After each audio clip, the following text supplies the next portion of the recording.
अस्सलाम वालेकुम, कैसे हैं आप सब। तो आज हम करने लगे हैं एक्सरसाइज 5B का क्वेश्चन नंबर 3। और मेरे पास बुक 2 मौजूद है जिसको कॉमनली D2 भी कहा जाता है, तो उसका चैप्टर नंबर 5 बनता है। तो क्वेश्चन नंबर 3 स्टार्ट करने से पहले हमने एक इंपॉर्टेंट कंसेप्ट समझना है जो कि कहलाता है कंसेक्टिव नंबर्स। यानी कंसेक्टिव नंबर्स क्या होते हैं, ये टर्म है जो बेसिकली एक यूज़ हुई है क्वेश्चन नंबर 3 के अंदर। तो पहले अगर हम इसको अच्छे से समझ लेंगे तो हमारे लिए क्वेश्चन नंबर 3 का सोल्यूशन समझना और करना आसान हो जाएगा। तो आइए क्वेश्चन नंबर 3 स्टार्ट करते हैं और सबसे पहले देखते हैं कि कंसेक्टिव नंबर्स किसको कहते हैं।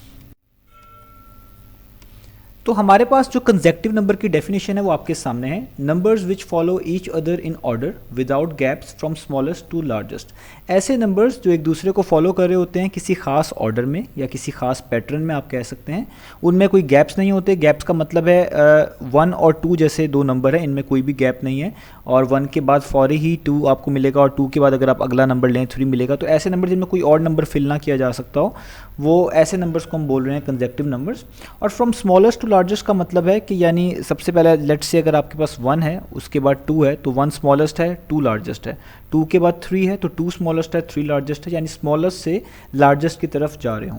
तो ऐसे नंबर्स का आप एक तरह का कह लें सीक्वेंस, हम कहते हैं उसको कंसेक्टिव नंबर्स। याद रहे इसमें एक ख़ास पैटर्न होता है, कोई भी गैप नहीं होता, यानी ऐसा नहीं होता कि कोई दो नंबर्स के दरमियान से एक नंबर मिसिंग हो और ये स्मॉलेस्ट टू लार्जेस्ट चल रहे होते हैं। ऐसे नंबर्स को हम बोलते हैं कंसेक्टिव नंबर्स।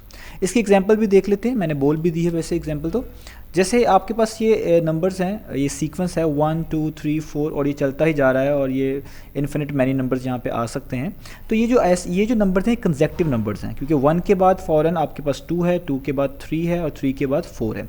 इन नंबर्स में कोई भी गैप नहीं है और ये एक दूसरे को फॉलो कर रहे हैं। जैसे 1 2 को फॉर एग्जांपल फॉलो कर रहा है, 2 3 को कर रहा है, 3 4 को कर रहा है, ये एक दूसरे को फॉलो कर रहे हैं और ये स्मॉलेस्ट से लार्जेस्ट भी हैं। आप देख सकते हैं सबसे पहले 1 है जो सबसे स्मॉलेस्ट है, उसके बाद 2 है जो उससे लार्जेस्ट है यानी उससे लार्जर है, और एंड पे 4 आ रहा है। अगर इन 4 नंबर्स की सिर्फ बात करूं तो सबसे लार्जेस्ट है, यानी स्मॉलेस्ट से लार्जेस्ट की तरफ ये मूव करते हैं। ऐसे नंबर्स को हम बोलते हैं कंसेक्टिव नंबर्स। अब इनसे रिलेटेड जब वर्ड प्रॉब्लम्स आती हैं कंसेक्टिव नंबर्स से रिलेटेड, तो हमें वहाँ पे कुछ नंबर्स को सपोज करना होता है। लेट्स से हम कुछ नंबर्स को एक्स सपोज कर सकते हैं, वाई सपोज कर सकते हैं, कोई भी डिफरेंट लेटर सपोज कर सकते हैं। तो जब हम उनको सपोज करते हैं तो हमें ख़ास फार्मूला कह लें या ख़ास आप कह लें टेक्निक यूज़ करते हैं कंसेक्टिव नंबर्स के केस में उनको सपोज करने के लिए। तो वो क्या होती है वो भी देख लेते हैं। तो ये फार्मूला है for assuming consecutive number. Assuming का मतलब है सपोज आप कह लें करना या फ़र्ज़ करना। तो अगर आपके पास लेट से कोई ऐसा क्वेश्चन है जिसमें आपसे कहा जाए कि आपने 3 कंसेक्टिव नंबर्स को डील करना है या 3 कंसेक्टिव नंबर से रिलेटेड कोई क्वेश्चन आपके पास आ जाए, तो आपने फर्स्ट कंसेक्टिव नंबर को खुद से नाम रखना है x का और सेकंड कंसेक्टिव नंबर को में x+1 कर देना है और उससे जो नेक्स्ट होगा यानी थर्ड वन उसमें x+2 कर देना है। ये एक ही पैटर्न फॉलो होगा। अगर आपसे कोई कहे फोर्थ कंसेक्टिव नंबर क्या होगा तो उसमें आप x+3 कर देंगे, और अगर आप कहेंगे फिफ्थ कंसेक्टिव नंबर क्या होगा तो उसमें आप x+4 कर देंगे। तो ये कंसेक्टिव नंबर्स का एक तरह का आप कह लें सपोज करने का फॉर्मूला होता है और ये बिल्कुल इसी एग्जांपल से रिलेट करता है। अगर आप इस 1 को x मान लें थोड़ी देर के लिए, तो 2 लाने के लिए आपको x में क्या प्लस करना पड़ेगा। जाहिर बात है x अगर 1 है तो उसमें 1 ही ऐड करना पड़ेगा तो वो 2 बनेगा। तो इसलिए अगर आप पहले वाले को x बोलेंगे तो अगला वाला होगा x+1। इसी तरीके से अगर आप 2 को यहाँ पे x+1 मान लें तो 2 से 3 बनाने के लिए आपको 1 मज़ीद ऐड करना पड़ेगा, यानी 1 में 1 ऐड करेंगे तो वो 2 बन जाएगा। तो आप अगले नंबर को सपोज करेंगे x+2। तो इन शॉर्ट जब भी आपके पास कंसेक्टिव नंबर आएंगे तो आपने जितने कंसेक्टिव नंबर अज्यूम करने होंगे वो इस सीक्वेंस में अज्यूम करेंगे। पहले वाले का नाम x रखेंगे, उसमें 1 ऐड कर देंगे तो वो सेकंड कंसेक्टिव नंबर बन जाएगा, उसमें 2 ऐड कर देंगे वो थर्ड कंसेक्टिव नंबर बन जाएगा, उसमें 3 ऐड कर देंगे तो वो नेक्स्ट कंसेक्टिव नंबर बन जाएगा। और यही पैटर्न इसकी एग्जांपल से भी क्लियर है। अगर आप 1 में 1 ऐड करें तो वो अगला कंसेक्टिव नंबर यानी 2 बन जाता है। 2 में अगर आप दोबारा से 1 ऐड कर दें, ठीक है, तो वो क्या बन जाता है 3, यानी उससे अगला कंसेक्टिव नंबर। 3 में मज़ीद 1 ऐड करें तो वो अगला कंसेक्टिव नंबर यानी 4। इसी पैटर्न में ये लिखे हुए हैं। तो 1 में 1 ऐड करेंगे वो 2 हो जाएगा, इसलिए यहाँ पे 2 आएगा। 2 में 1 ऐड करेंगे यहाँ पे 3 हो जाएगा, तो अगला x+3 बन जाएगा। तो ये होते हैं हमारे पास कंसेक्टिव नंबर। अब आइए देखते हैं क्वेश्चन नंबर 3 की स्टेटमेंट क्या है और ये कंसेक्टिव नंबर कैसे इस क्वेश्चन नंबर 3 से रिलेट हो रहे हैं। तो ये है हमारे पास क्वेश्चन नंबर 3 की स्टेटमेंट, और क्वेश्चन नंबर 3 की स्टेटमेंट हम पहले रीड कर लेते हैं ताकि हम इसको समझ सकें कि इसमें क्या चीज़ गिवन है और क्या फाइंड आउट करके दिखानी है। तो आइए इसको पहले एक बार रीड करते हैं। तो क्वेश्चन की जो स्टेटमेंट है हमारे पास वो स्टार्ट हो रही है two consecutive positive numbers are such that, हमारे पास दो कंसेक्टिव पॉजिटिव नंबर्स के बारे में बताया जा रहा है हमें कि दो कंसेक्टिव पॉजिटिव नंबर्स ऐसे हैं such that the sum of their squares is 113, कि अगर हम उन दोनों कंसेक्टिव पॉजिटिव नंबर्स का स्क्वायर करके सम करें तो वो आते हैं इक्वल 113 के यानी 113 के। फाइंड द टू नंबर्स, तो वो दो नंबर्स यानी वो दो कंसेक्टिव नंबर्स फाइंड करके दिखाएं। तो बहुत इजी स्टेटमेंट है। हमारे पास जो गिवन डाटा है वो बेसिकली ये है कि हमें दो कंसेक्टिव नंबर्स के बारे में बताया गया है कि दो कंसेक्टिव नंबर्स हैं और वो पॉजिटिव होने चाहिए यानी नेगेटिव नंबर्स नहीं कंसिडर करेंगे, और ऐसे कंसेक्टिव नंबर्स होने चाहिए जिन पे कंडीशन ये लगी हुई है कि अगर आप उन दोनों कंसेक्टिव नंबर का स्क्वायर करें, स्क्वायर का मतलब है उनकी पावर 2 ले लें या उनकी होल पावर 2 ले लें, इस तरह भी कह सकते हैं, और उनको सम कर दें सच दैट द सम यानी उनका सम कर दें स्क्वायर करने के बाद, तो आपको जो आंसर मिलेगा वो मिलेगा 113 यानी 113 मिलेगा। फाइंड दी टू नंबर्स, ये टू नंबर्स वही दो नंबर्स हैं जो बिल्कुल स्टार्ट में स्टेटमेंट के गिवन है यानी टू कंसेक्टिव पॉजिटिव नंबर। ये दो नंबर कौन से होंगे जो कि अगर उनका स्क्वायर करके सम करें तो 113 दें आपको, यही दो नंबर्स फाइंड करके दिखाने हैं जो कि लिखा हुआ है फाइंड दी टू नंबर्स। तो अगर मैं इसको कंक्लूड कर लूँ तो हमने दो कंसेक्टिव पॉजिटिव नंबर्स सपोज करने हैं या आप कह लें लेट करने हैं, उनका स्क्वायर करना है यानी उनकी पावर 2 लेनी है, उनका फिर सम करना है और सम करने के बाद उनको इक्वल रख देना है 113 के या 113 के। तो और फिर हमने वो फाइंड आउट करके दिखाने हैं कि वो दो नंबर्स कौन से बनते हैं जिनका स्क्वायर करें और उनको सम करें तो 113 के इक्वल आएँ। तो आइए इसका सोल्यूशन स्टार्ट करते हैं। तो अभी थोड़ी देर पहले मैंने आपको बताया था कि जब भी कंसेक्टिव नंबर से रिलेटेड आपके पास कोई भी वर्ड प्रॉब्लम आती है तो आपको उसमें वो कंसेक्टिव नंबर्स को खुद से सपोज करना पड़ता है, खुद से लेट करना पड़ता है, क्योंकि यहाँ पे दो कंसेक्टिव नंबर्स का जिक्र है, सिर्फ दो यहाँ पे हमें चाहिए, तो मुझे इसलिए दो कंसेक्टिव नंबर्स को लेट करना पड़ेगा। तो इसलिए देखिए मैंने यहाँ पे सपोज कर लिए हैं कि let suppose the smaller number is x, यानी एक कंसेक्टिव नंबर जो छोटा वाला है सबसे उसका नाम मैंने रख लिया है x, and the next positive consecutive number भी x+1, और इसी से नेक्स्ट वन यानी x से नेक्स्ट वन जो कंसेक्टिव नंबर है उसको सपोज कर लिया है x+1। मैं भी थोड़ी देर पहले आपको बता चुका हूँ कंसेक्टिव नंबर्स के बारे में कि वो क्या होते हैं, जिनके अंदर कोई भी गैप मौजूद नहीं होता, जो एक ख़ास पैटर्न में फॉलो कर रहे होते हैं, तो वो नंबर्स कंसेक्टिव नंबर्स होते हैं। अभी मैं आपको वो एक्सप्लेन कर चुका हूँ। तो उसी कंसेक्टिव नंबर की डेफिनेशन के तहत हमने यहाँ पे एक कंसेक्टिव नंबर को सपोज कर लिया है x और दूसरे वाले को सपोज कर लिया है x+1। ये दोनों कंसेक्टिव नंबर हैं, एक के बाद एक आएंगे।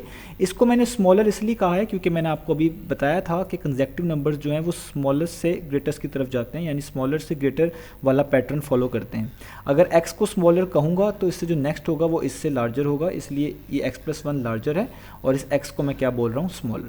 क्योंकि सिर्फ दो कंसेक्टिव नंबर का कहा गया है इसलिए मैंने दो ही लेट किए हैं, एक का नाम x लेट कर लिया है और एक का नाम x+1 लेट कर लिया है। अगर दो से ज़्यादा कहा होते, लेट से 3 कहा होता हमें कि 3 कंसेक्टिव नंबर्स के बारे में कुछ कहा होता तो हमें एक x ही सपोज करना पड़ता, एक x+1 ही सपोज करना पड़ता और तीसरा x+2 सपोज करना पड़ता।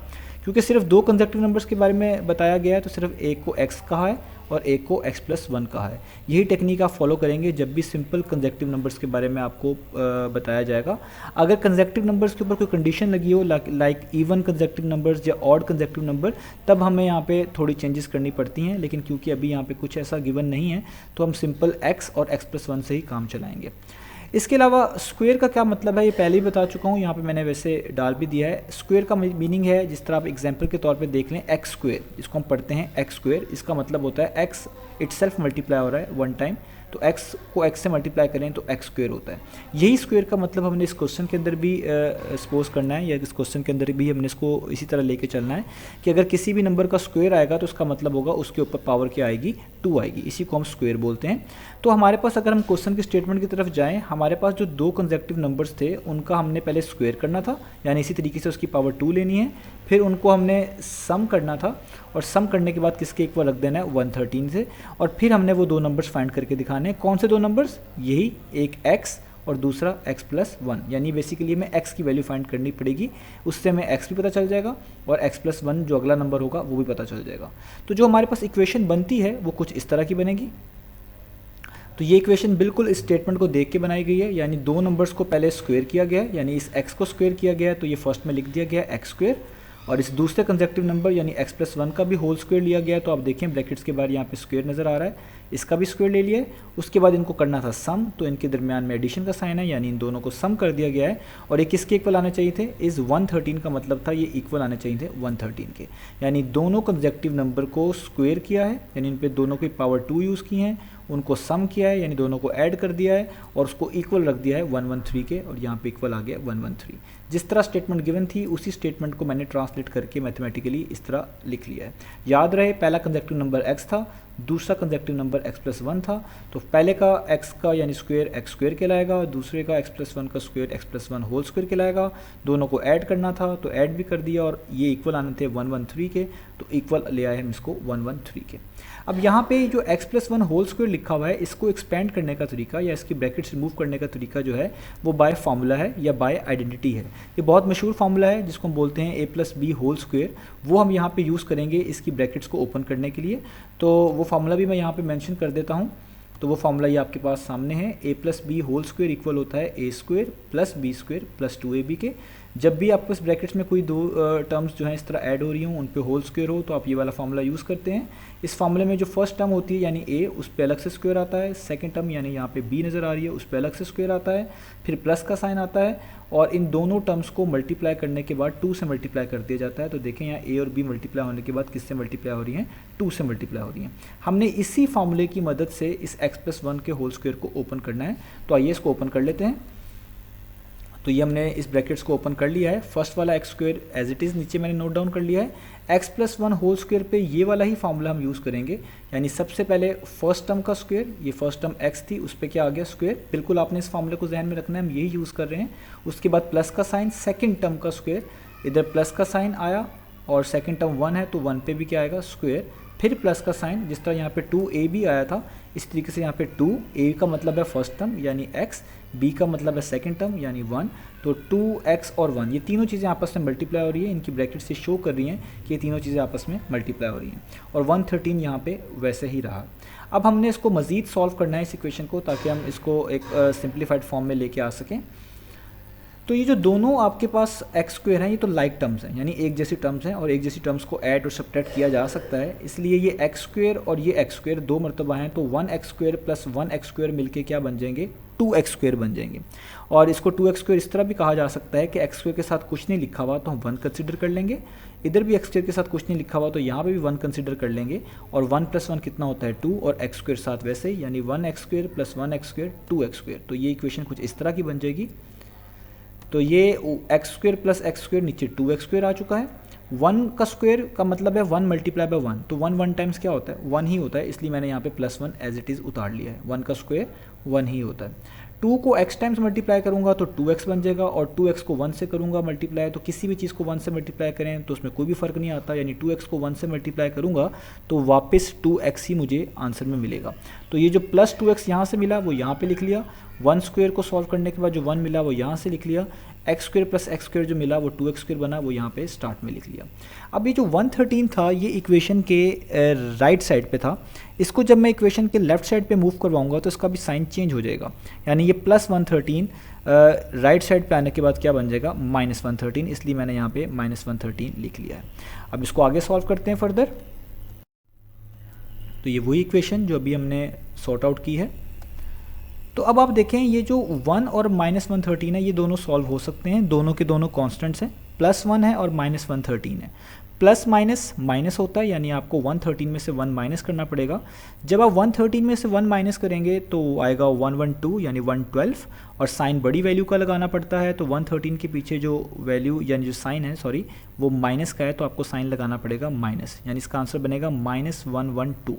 तो ये कुछ इक्वेशन इस तरह बन जाएगी, 2x स्क्वायर वैसे ही 2x वैसे ही, और +1 -113 कितना हो गया -112। तो 113 बड़ी वैल्यू थी, उसी का साइन यूज़ किया यानी माइनस, इसलिए यहाँ पे माइनस आया। अब आप देखें यहाँ पे भी 2 है, इधर भी 2 है, और 112 तो एक ऐसा नंबर है जो 2 पर डिवाइड होता है। जब भी आपके पास यहाँ पे कोफिशिएंट्स के तौर पे या कोई ऐसे नंबर्स आ रहे हों जो सब के सब एक ही नंबर पर डिवाइड होते हों, तो हम इनको कहते हैं, हम इनको कॉमन ले लेते हैं।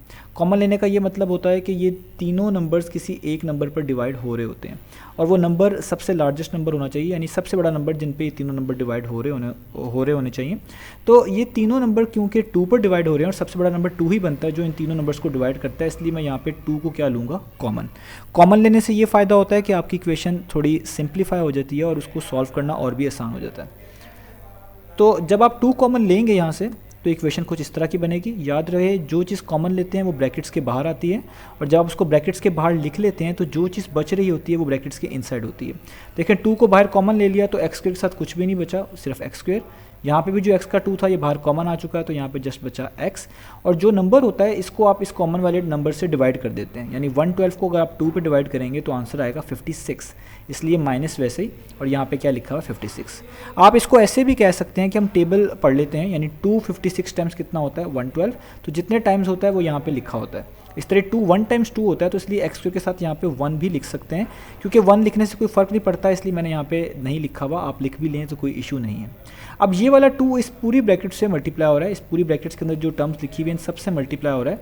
अगर आप इसको इक्वेशन के दूसरी साइड पे भेजेंगे जहाँ पे 0 लिखा हुआ है यानी राइट साइड, तो ये चीज़ जो मल्टीप्लाई हो रही है वहाँ जाके क्या हो जाएगी, डिवाइड। और 0 को किसी भी नंबर से आप डिवाइड कर लें या 0 डिवाइड बाई समथिंग तो हमेशा क्या आंसर मिलेगा, आपको 0 ही मिलेगा। यानी ये वाला 2 जब वहाँ जाके 0 से डिवाइड होगा तो आपके पास इक्वेशन में 0 नहीं यानी 2 नहीं बचेगा, वो 0 हो जाएगा, ख़त्म हो जाएगा। मैं यहाँ पे इक्वेशन इक्वालिटी का साइन लगाना भूल गया हूँ, आप ज़रूर ऐड कर लीजिएगा, यानी इस इक्वेशन को आप लिख लीजिएगा x square plus x minus 56 equal to 0। मैं यहाँ पे इक्वल टू 0 लगाना भूल गया हूँ। तो अब ये जो आपके पास इक्वेशन बनी है इसको बोलते हैं क्वाड्रेटिक इक्वेशन, और ये मैंने क्वेश्चन नंबर 2 में भी आपको सॉल्व करना सिखाई है। इसके अलावा चैप्टर नंबर 3 में भी मैंने इसको सॉल्व करना सिखाया है, और जो मेथड मैंने यूज़ किया उसको हम बोलते हैं मिड टर्म ब्रेक मेथड, वही हम यहाँ पे फॉलो करेंगे इस इक्वेशन को सॉल्व करने के लिए, यानी इन एक्स की वैल्यूज़ निकालने के लिए। तो उस मेथड को अगर हम स्टार्ट करें तो उस मेथड में सबसे पहली चीज़ ये देखनी होती है कि एक्स स्क्वायर के साथ क्या लिखा हुआ है। जो चीज़ एक्स स्क्वायर के साथ लिखी होती है उसको हम लास्ट वाली टर्म से मल्टीप्लाई करवाते हैं, और जो आंसर आता है उस नंबर के तहत हम 2 कंडीशंस बनाते हैं, और वो 2 कंडीशन ये होती हैं कि मल्टीप्लाई करके ये लास्ट वाला नंबर जो अभी मिलेगा, अभी मैं आपको बताऊंगा, आना चाहिए, और ऐड या सब्ट्रैक्ट करने से सेंटर वाला नंबर यानी मिड टर्म जिसको बोलते हैं यानी +1। +1 क्यों कहा है, क्योंकि एक्स के साथ कुछ भी नहीं लिखा हुआ। जब एक्स के साथ कुछ भी नहीं लिखा होगा तो उसके साइन को और उस नंबर को कंसिडर करेंगे 1, तो ये प्लस, तो यहाँ पे साइन मौजूद है और इस नंबर को कंसिडर करेंगे 1, यानी मिड टर्म बनेगी +1। तो क्योंकि यहाँ पे एक्स स्क्वायर के साथ कुछ भी नहीं लिखा हुआ तो 1 को -56 से मल्टीप्लाई करेंगे तो आंसर क्या मिलेगा, -56 ही। तो मेरे पास जो आंसर मिलेगा वो मिलेगा -56। जब भी एक्स स्क्वायर के साथ 1 हुआ करेगा तो ये लास्ट वाला नंबर हुआ करेगा, यही आपने नोट डाउन कर लेना है क्योंकि वो चेंज नहीं हुआ करेगा। अब मुझे ऐसे 2 नंबर्स चाहिए जिनको मल्टीप्लाई किया जाए तो ये वाला ही नंबर यानी -56 मिले, और उन्हीं 2 नंबर्स को ऐड या सब्ट्रैक्ट किया जाए तो मिडिल टर्म यानी एक्स के साथ कुछ नहीं लिखा हुआ, तो अभी बताया मैंने आपको, हम +1 उसको खुद से कंसिडर करेंगे, वो मिलना चाहिए, तो इसलिए यहाँ पे क्या लिखा हुआ है +1। ऐसे 2 नंबर्स चाहिए जिनको मल्टीप्लाई करके -56 ये लास्ट वाला नंबर मिले, और ऐड और सब्ट्रैक्ट करने के बाद मिडिल टर्म यानी एक्स के साथ वाला नंबर जो कि कुछ नहीं लिखा हुआ 1 कंसिडर किया हुआ है तो वो मिले। ये 2 नंबर्स मिल जाएंगे तो हम कहेंगे हमारी मिड टर्म ब्रेक हो गई, और इसकी मदद से हम एक्स को सॉल्व कर लेंगे। अब वो 2 नंबर्स बहुत आसान हैं, तो वो 2 नंबर्स बनते हैं 8 और -7। अगर आप +8 को -7 से मल्टीप्लाई करें तो प्लस माइनस तो माइनस होता है, माइनस लिख लेंगे, और 8 7 टाइम्स क्या हो जाएगा 56। और इन्हीं 2 नंबर्स को अगर आप सब्ट्रैक्ट कर लें यानी 8 - 7 कर लें तो आपको मिलता है +1। तो इन दोनों नंबर्स को सब्ट्रैक्ट करने से आपको मिडिल टर्म भी मिल रही है यानी +1 भी मिल रही है, और इन्हीं दोनों नंबर्स को मल्टीप्लाई करने से आपको -56 यानी ये लास्ट वाला नंबर भी मिल रहा है। इसका मतलब यही 2 नंबर्स हैं जो यहाँ पे इस टर्म को ब्रेक करने के बाद लिखे जाएंगे। अब याद रहे ये दोनों नंबर्स का जो साइन वगैरह है ये आपने खुद से कंसिडर करने हैं बड़े ध्यान से कि आपकी इक्वेशन में कोई भी इश्यूज़ ना आए। तो देखिए मेरी इक्वेशन बन गई है, फर्स्ट टर्म वैसे ही मैंने लिखी है, इक्वलिटी का साइन मैंने यहाँ पे डाल लिया, =0 यहाँ पे नहीं डाला था इसलिए मैंने आपको कहा था यहाँ पे आप ऐड कर लीजिएगा। तो ये जो x है +x इसको मैंने ब्रेक करके लिख लिया है, एक बार +8 में और एक बार -7 में। देखें एक बार +8 और एक बार -7, यानी +x को लिख लिया है +8x - 7x। जो वेरिएबल यहाँ पे लिखा होगा वो ऑटोमेटिकली आपने यहाँ पे ही डालना पड़ेगा आपको। तो जो 8 होगा उसके साथ भी x आएगा, जो 7 है उसके साथ भी क्या आएगा x। आप इनको सॉल्व करके भी देख सकते हैं कि 8 - 7 क्या आ रहा होता है 1, और 8 × -7 क्या आ रहा होता है -56। तो यानी ये आपकी दोनों कंडीशंस को सेटिस्फाई कर रहे हैं, यानी मल्टीप्लाई करके -56 दे रहे हैं और ऐड स्प्रेड करके +1 आपको मिल रहा है, यानी सेंटर वाली टर्म मिल रहा है। अब इनके साइन का इशू रहता है अक्सर स्टूडेंट को, तो याद रहे जो यहाँ पे मिड टर्म के साथ साइन होता है, वो जो आपने 2 नंबर्स चूज़ किए होंगे उनमें सबसे बड़ा नंबर होगा उसके साथ वही साइन लगाना है, क्योंकि यहाँ पे मिड टर्म के साथ प्लस है, तो यहाँ पे 8 और 7 में जो सबसे बड़ी टर्म होगी उसके साथ आपने क्या लगाया हुआ है, प्लस। अब रह जाता है दूसरा साइन, तो वो आपने खुद से मैनेज करना पड़ेगा आपको। अगर आप देख रहे हैं कि यहाँ पे प्लस लगा दूं मैं, तो 8 + 7 तो कभी भी 1 नहीं मिलेगा, कभी भी मिडिल टर्म मुझे नहीं मिलेगी, इसलिए मुझे क्या लगाना पड़ा यहाँ पे, माइनस। तो ये आपने खुद से ही जस्टिफाई करने हैं, और जो जस्टिफाई हो यानी इन दोनों कंडीशन को फॉलो करता रहे वही आपने यहाँ पे यूज़ करने हैं।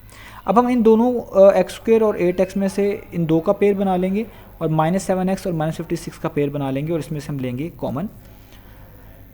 तो अगर मैं x² और 8x में से देखूं कॉमन, तो सिर्फ x आ रहा है, और लेटर्स के केस में सबसे छोटी पार कॉमन लेते हैं, तो x के ऊपर जो पार है 1, यहाँ पे x की पार 2 है, तो जिस पे कुछ नहीं लिखी होती इसको 1 कंसिडर करते हैं, तो सबसे छोटी पार ये बनी, तो इसी को मैंने बाहर क्या लिखा हुआ है, कॉमन। तो x² में से अगर मैं एक x बाहर कॉमन ले लूँगा तो इन 2x में से सिर्फ एक x बचेगा, इसलिए वो यहाँ पे लिखा हुआ है, प्लस वैसे ही 8 वैसे ही, क्योंकि 8 तो कॉमन था नहीं, और ये x कॉमन आ चुका है, बाहर लिखा जा चुका है, इसलिए यहाँ पे लिखने की ज़रूरत नहीं है। अगर आपको ये चीज़ समझ ना आए तो आप जो चीज़ कॉमन ले रहे होते हैं उसी चीज़ को, यानी उसी टर्म को या उसी क्वांटिटी को इन दोनों से डिवाइड कर दिया करें। x² को x से डिवाइड करेंगे, जो आंसर आएगा यानी एक x से कट जाएगा, तो यहाँ पे x बचेगा, वही यहाँ पे लिखना होता है। इस 8x को भी x पे डिवाइड करेंगे तो एक x से कट जाएगा, सिर्फ 8 बचेगा, वही यहाँ पे लिखना होता है। इसके अलावा दोनों पे माइनस का साइन है, माइनस लिखा है। 7 56 दोनों ही 7 पे डिवाइड होते हैं, तो इनमें यही चीज़ कॉमन आएगी, जिस तरह ऊपर हमने यहाँ पे 2 कॉमन लिया था, इस तरह यहाँ पे क्या कॉमन आएगा, 7। तो बाहर 7 कॉमन आ जाएगा, x वैसे ही आएगा क्योंकि बाहर माइनस था। जब भी बाहर माइनस हो और आप ब्रैकेट्स यूज़ कर रहे हो, ब्रैकेट्स लगाते वक्त भी हटाते वक्त भी अंदर साइन चेंज करने पड़ते हैं, तो ये वाला माइनस इस माइनस को क्या कर देगा, प्लस। और क्योंकि 7 8 टाइम्स 56 होते हैं, इसलिए यहाँ पे क्या आया है, 8, बिल्कुल इस तरह जिस तरह यहाँ पे मैंने 2 कॉमन लिया था। अब जब भी आप ये चीज़ लिख दें मिड टर्म ब्रेक करने के बाद, तो ये दो चीज़ें सेम आनी चाहिए, जिस तरह यहाँ पे भी x + 8 है, यहाँ पे भी x + 8 है, इसका मतलब आपका क्वेश्चन बिल्कुल ठीक हुआ है। अब हम स्टेप पे जाते हैं, ये वही इक्वेशन जो भी सॉर्ट आउट की थी। अब जो चीज़ सेम होगी उसको एक मरतबा लिख लेंगे, और जो चीज़ यहाँ पे ब्रैकेट्स के बाहर है इनको भी मिलाकर एक मरतबा लिख लेंगे, कुछ इस तरह, यानी एक मरतबा x + 8 और एक मरतबा x - 7 को मिलाकर लिख लिया ब्रैकेट्स में वो, और 0 = 0 7 वैसे ही। जब भी दो चीज़ें 0 के इक्वल होती हैं इनको सेपरेटली सॉल्व करना पड़ता है, यानी x + 8 अलग से सॉल्व करना पड़ेगा और x - 7 अलग से सॉल्व करना पड़ेगा, तो ये कुछ इस तरह का बन जाएगा। x + 8 अलग से 0 के इक्वल रखना पड़ेगा, x - 7 अलग से 0 के इक्वल रखना पड़ेगा। और अगर मैं इसमें इस दोनों इक्वेशन को सॉल्व कर लूँ तो ये जो +8 है इक्वेशन के दूसरी तरफ मूव करने के बाद -8 हो जाएगा, इसलिए यहाँ पे x = -8 हो गया, यानी 0 - 8 -8 होता है। इसी तरीके से -7 को जब इक्वेशन के दूसरी तरफ मूव करूँगा, ये -7 दूसरी साइड पे जाके +7 बन जाएगा, तो 0 + 7 +7 होता है, तो यहाँ पे x = 7 आ गया।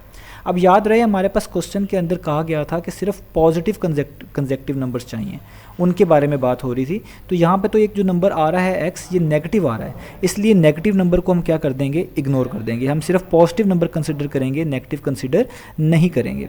तो ये वाला तो हम छोड़ देंगे, सिर्फ कौन सा कंसिडर करेंगे, 7 कंसिडर करेंगे, पॉजिटिव वाला नंबर कंसिडर करेंगे।